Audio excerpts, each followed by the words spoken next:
Alhamdulillah kalau kabarnya baik. Sebelum kita memulai pembelajaran pada hari ini, ada baiknya kita berdoa dulu kepada ketua kelas. Dipersilakan untuk memimpin doa. Mungkin Ibu absen dulu ya. Yolanda. Hadir, Bu. Sabdila. Saya, Bu.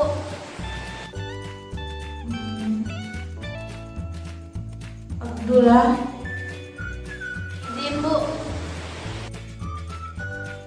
Nah, baiklah anak-anak, sebelum kita memasuki pembelajaran pada hari ini, mungkin kita bisa menyanyikan lagu Halo Halo Bandung. Mungkin Yolanda bisa dipimpin. Baik, Bu. Marilah kita bersama-sama menyanyikan lagu Halo Halo Bandung. Baik, terima kasih Yolanda.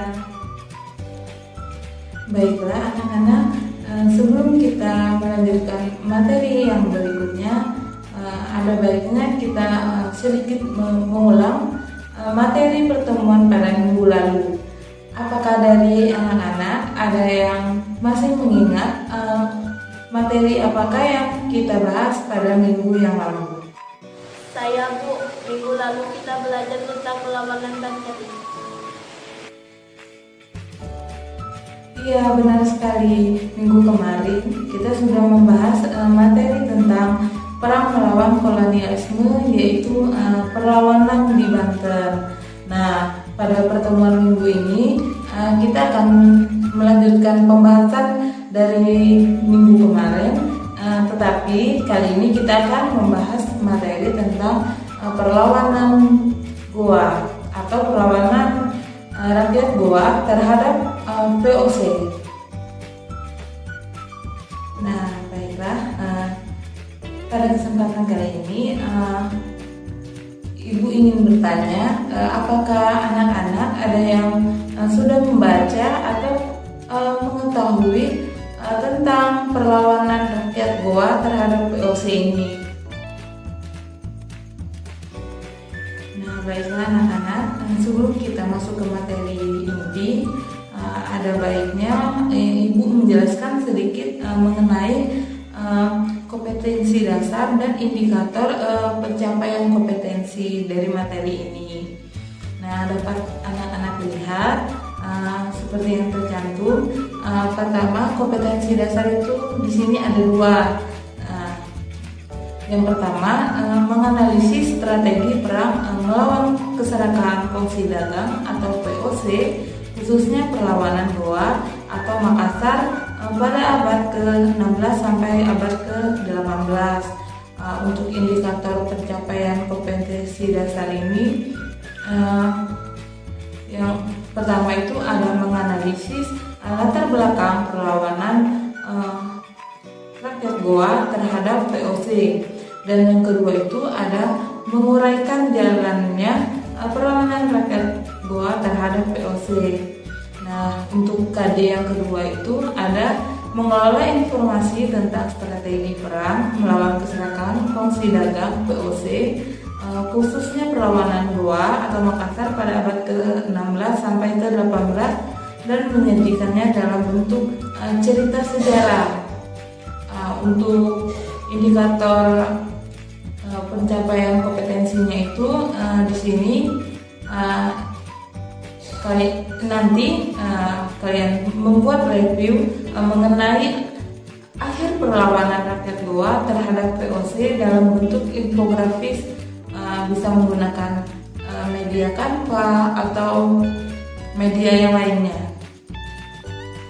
Nah, di sini untuk tujuan pembelajaran pada kali ini ada 5 yang Ibu cantumkan. Yang pertama itu melalui kegiatan membaca buku, peserta didik mampu menganalisis latar belakang terjadinya perlawanan rakyat Goa terhadap VOC dengan baik dan benar. Kemudian melalui kegiatan pengamatan tulisan atau gambar pada PowerPoint yang nanti Ibu sampaikan mengenai jalannya perlawanan rakyat Goa terhadap VOC, dengan jelas dan menyeluruh. Nah, yang ketiga itu ada melalui metode ceramah dan pengamatan pada PowerPoint yang nanti akan disampaikan mengenai keserakahan kongsi dagang VOC dan perlawanan rakyat Goa. Kemudian melalui metode diskusi anak-anak dapat membuat review mengenai akhir perlawanan rakyat Goa terhadap VOC dalam bentuk infografis atau mind mapping. Tetapi mungkin untuk pertemuan kali ini kita akan membuat dalam bentuk infografis saja. Kemudian untuk yang kelima ada melalui aplikasi Canva atau aplikasi lainnya, anak-anak dapat membuat informasi mengenai akhir perlawanan rakyat Goa terhadap VOC. Nah, mungkin untuk itu saja ya. Untuk tujuan pembelajaran pada kali ini, mungkin kita bisa masuk langsung ke inti pembelajaran pada hari ini. Nah, baiklah anak-anak, kita akan memasuki materi inti pada pagi hari ini. Nah, seperti yang sudah Ibu jelaskan sebelumnya, materi kali ini kita akan membahas mengenai perlawanan rakyat Goa terhadap VOC.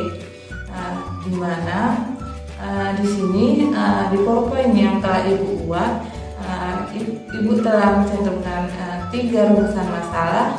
Yang pertama itu mengenai latar belakang terjadinya perlawanan rakyat Goa terhadap VOC, dan yang kedua itu jalannya perlawanan rakyat Goa terhadap VOC, dan yang ketiga itu akhir perlawanan rakyat Goa terhadap VOC. Anak-anak, sebelum kita memasuki ketiga rumusan masalah tersebut, nah di sini Ibu menampilkan sebuah foto atau gambar dari PowerPoint yang telah Ibu buat. Nah, di sini apakah ada anak-anak yang mengetahui siapakah tokoh tersebut? Nah, jika ada yang mengetahuinya, silakan angkat tangannya ya. Sultan Hasanuddin, Bu. Iya, benar sekali. Nah, gambar yang Ibu tampilkan di PowerPoint ini merupakan raja dari kerajaan Goa, yaitu Sultan Hasanuddin. Nah, baik anak-anak, mungkin kita langsung saja ya melanjutkan ke materi yang pertama atau rumusan permasalahan yang pertama, yaitu mengenai latar belakang terjadinya perlawanan rakyat Goa terhadap VOC. Nah, dapat anak-anak lihat seperti yang tercantum di PowerPoint bahwa kerajaan Goa ini merupakan salah satu kerajaan yang terkenal di Nusantara. Nah, pusat pemerintahannya ini berada di Somba Opu yang sekaligus menjadi pelabuhan kerajaan Goa. Nah, di sini Somba Opu ini senantiasa selalu terbuka untuk siapa saja. Jadi banyak sekali pedagang asing yang menetap di sana, seperti orang Inggris, orang Portugis, bahkan orang-orang Belanda. Dan kerajaan Goa ini sangat anti terhadap tindakan monopoli perdagangan. Di mana masyarakatnya itu hidup merdeka dan berpegang teguh pada prinsip siapa saja hidup dengan kata-kata. Maksudnya itu tanahku itu terbuka untuk semua manusia. Jadi ibaratnya seperti dibuka untuk umum, tidak ada larangan. Nah, kembali lagi ke pembahasan Somba Opu tadi, di mana Somba Opu ini memiliki posisi yang strategis dalam perdagangan internasional, yang menjadi tempat persinggahan dari banyaknya kapal-kapal baik dari timur ke barat maupun kapal-kapal dari barat ke timur. Nah, jadi dapat kita simpulkan bahwa latar belakang terjadinya perlawanan rakyat Goa terhadap VOC ini yaitu VOC ini berusaha keras untuk dapat mengendalikan kerajaan Goa dan menguasai pelabuhan Somba Oku yang merupakan pusat pelabuhan internasional, apalagi untuk perdagangan, serta menerapkan monopoli perdagangan di Goa. Sedangkan Goa tadi kan tidak menerima atau menolak adanya monopoli perdagangan. Nah, apakah bagian rumusan masalah yang pertama ini sudah dapat dipahami? Paham, Bu.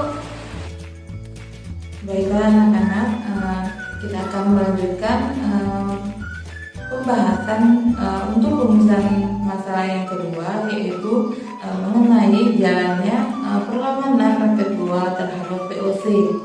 Nah, di sini dapat anak-anak lihat, Ibu sudah merangkum jalannya perlawanan rakyat Goa terhadap VOC ini menjadi 3 poin penting.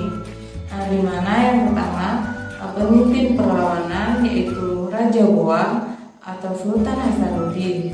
Nah, Sultan Hasanuddin ini dikenal dengan julukan ayam jantan dari timur. Kemudian Sultan Hasanuddin ini menentang ambisi dari VOC yang memaksa untuk memonopoli perdagangan di kerajaan Goa. Nah, untuk poin yang kedua dapat dilihat di sini. Sebelumnya itu Sultan Hasanuddin itu sudah mempersiapkan untuk menghadapi VOC, di mana Sultan Hasanuddin membangun beberapa benteng pertahanan, mulai dipersiapkan untuk melawan VOC tadi. Kemudian begitu pula untuk sebaliknya, dalam menghadapi perlawanan rakyat Maluku atau rakyat Goa ini, VOC melakukan politik divide et impera. Nah, di mana VOC ini menjalin hubungan dengan seorang pangeran Bugis dari Bone yang bernama Arupalaka. Nah, dapat anak-anak lihat seperti yang di poin ini ya. Ini merupakan gambarnya ya. Nah, kemudian untuk poin yang ketiga itu pada tanggal 7 Juli 1667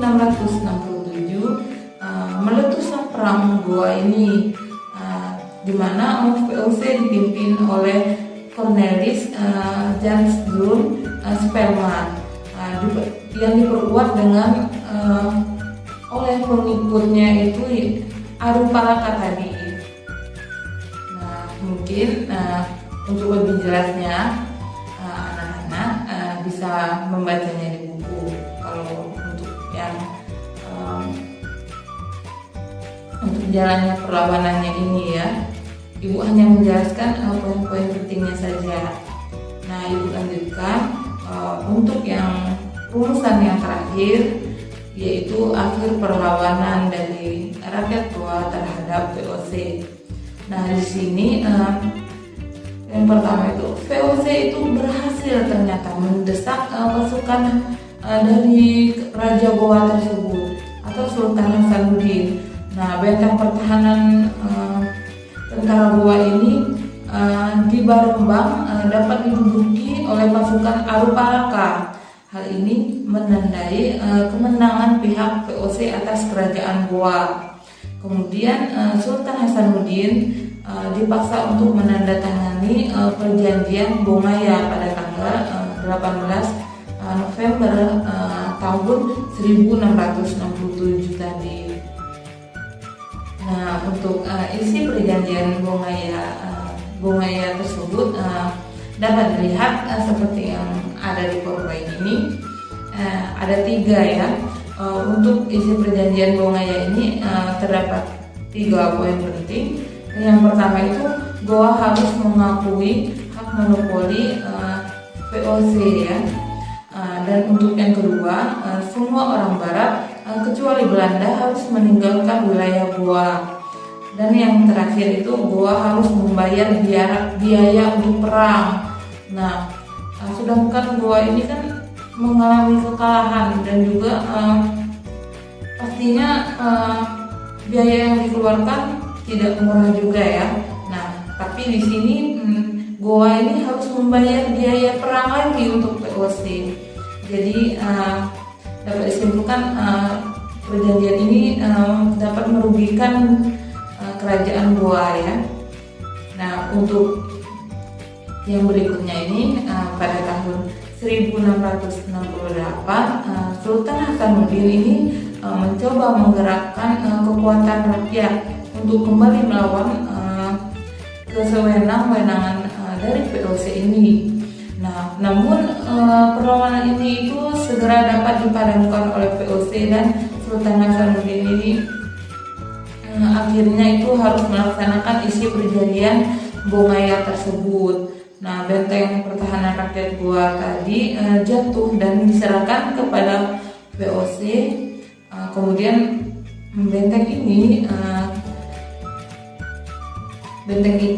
juga kemudian oleh Sperma diberi nama Benteng Rotterdam. Nah, mungkin itu saja ya yang Ibu sampaikan poin-poinnya. Nanti untuk materi lebih lengkapnya, untuk materi yang lebih rincinya, anak-anak dapat membacanya di buku yang telah Ibu bagikan ya, yang telah Ibu sampaikan kepada ketua kelasnya. Nanti silakan buku-bukunya itu atau sumber belajarnya itu diperdalam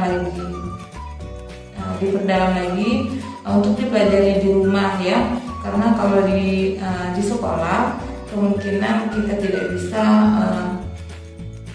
menyempatkan, mungkin karena terbatas waktu, jadi kita tidak bisa mempelajarinya secara rinci. Jadi Ibu minta untuk anak-anak mengulanginya lagi di rumah. Baiklah, mungkin itu saja yang dapat Ibu sampaikan ya. Berhubung masih ada waktu, apakah anak-anak ada yang ingin ditanyakan atau menambahkan sedikit mengenai materi hari ini? Mungkin kan Ibu ada salah atau kurang dalam mengatakan atau menyampaikan materi pada hari ini.